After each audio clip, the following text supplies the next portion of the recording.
Hi friends, ಇದು ನಮ್ಮ ಕಡೆ ಪಾಪಸ್ ಕಳ್ಳಿ ಅಂತ ಹೇಳ್ತಾರೆ. ಇದು ತುಂಬ ಮುಳ್ಳಿನ ಗಿಡ. ಇದು ಗಿಡ ತುಂಬ ಮುಳ್ಳುಗಳಿರ್ತವೆ. ಯಾವ ಪಶುಗಳು ಇದನ್ನು ತಿನ್ನೋದಿಲ್ಲ. ಇದಕ್ಕೆ ಕೆಂಪಿಗೆ ಈ ಥರ ಹಣ್ಣುಗಳಾಗ್ತವೆ, ನೋಡ್ತಾ ಇದ್ದೀರಲ್ಲ ಇಲ್ಲಿ. ಈ ಹಣ್ಣುಗಳಿಗೂ ತುಂಬ ಮುಳ್ಳಿರ್ತವೆ. ಈ ಹಣ್ಣುಗಳು ಆರೋಗ್ಯಕ್ಕೆ ಭಾಳ ಉಪಯುಕ್ತ. ನಮ್ಮ ಹಳ್ಳಿ ಕಡೆ ಜಾಸ್ತಿ ಕಮ್ಮಿ ಆಗದಂಥ ಕೆಮ್ಮು ಹುಡುಗರಿಗೆ ದೊಡ್ಡವರಿಗೆ ಕೆಮ್ಮಾಗುತ್ತಲ್ಲ, ಎಪ್ಪತ್ತಿನ ಕೆಮ್ಮು ಅಂತ ಹೇಳ್ತಾರೆ ನಮ್ಮ ಹಳ್ಳಿ ಭಾಷೆಯಲ್ಲಿ.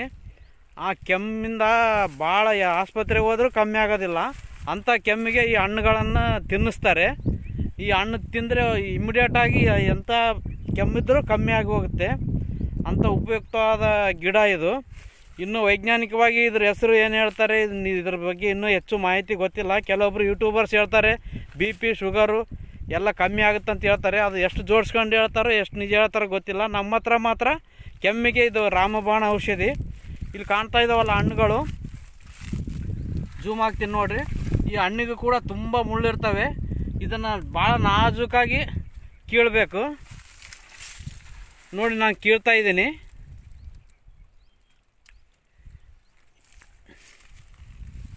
ಇಲ್ಲಿ ಕಾಣುತ್ತಲ್ಲ ಫ್ರೆಂಡ್ಸ್, ಈ ಮುಳ್ಳುಗಳು, ಇವೆಲ್ಲ ಮುಳ್ಳುಗಳು. ಇದನ್ನು ಕೀಳಿದ್ರೆ ನನ್ನ ಕೈಗೂ ಕೂಡ ಮುಳ್ಳುಗಳು ಕಾಣ್ತಾ ಇದ್ದಾವೆ ನೋಡಿ. ಇಲ್ಲಿ ಕಾಣ್ತಾ ಇದ್ದಾವಲ್ಲ ಚಿಕ್ಕದಾಗಿ, ಈ ಥರ ಮುಳ್ಳುಗಳು ಚುಚ್ಕೊಳ್ತವೆ.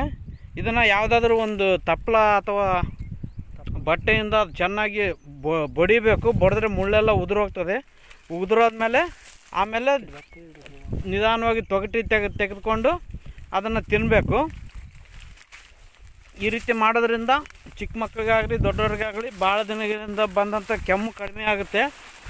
ನಾವು ಕೆಲವೊಂದು ಹಣ್ಣುಗಳನ್ನು ಕೀಳಿಟ್ಟಿದ್ದೀವಿ, ತೋರಿಸ್ತೀನಿ ಬನ್ನಿ ಫ್ರೆಂಡ್ಸ್. ನೋಡಿದ್ರಲ್ಲ, ಇವೇ ಹಣ್ಣುಗಳು. ನಮ್ಮ ಹತ್ರ ಪಾಪಸ್ ಡಬ್ಗಳ್ಳಿ ಅಂತ ಹೇಳ್ತೇವೆ ನಾವು. ಇದು ಪಾಪಸ್ ಕಳ್ಳಿ ಅಂತಲೂ ಹೇಳ್ತಾರೆ. ಈ ಥರ ಹಣ್ಣುಗಳಿರ್ತವೆ. ಈ ಥರ ಕೆಂಪಿಗೆ ರಕ್ತದ ಥರ ಇರುತ್ತೆ ಇದು. ನಾವು ನೋಡಿ, ನಮ್ಮ ಕೈಗೆಲ್ಲ ಎಷ್ಟು ಕೆಂಪಗಾಗಿದೆ. ಒಂದು ಹಣ್ಣು ತಿಂದಿದ್ದೀವಿ ನಾವು. ಈ ಥರ ಕೈಗೆ ಎಲ್ಲ ಬಾಯಿಗೆ ಮುಳ್ಳುಗಳು ಕುಚ್ಕೊಂಡ್ರೆ, ಬದ್ನೆಕಾಯಿ ತಿಂದರೆ ಮುಳ್ಳುಗಳೆಲ್ಲ ಹೊರಗೆ ಬೀಳ್ತವೆ. ಅದೇನು ತೊಂದರೆ ಇಲ್ಲ, ನೋವು ಕೂಡ ಏನು ಆಗಲ್ಲ.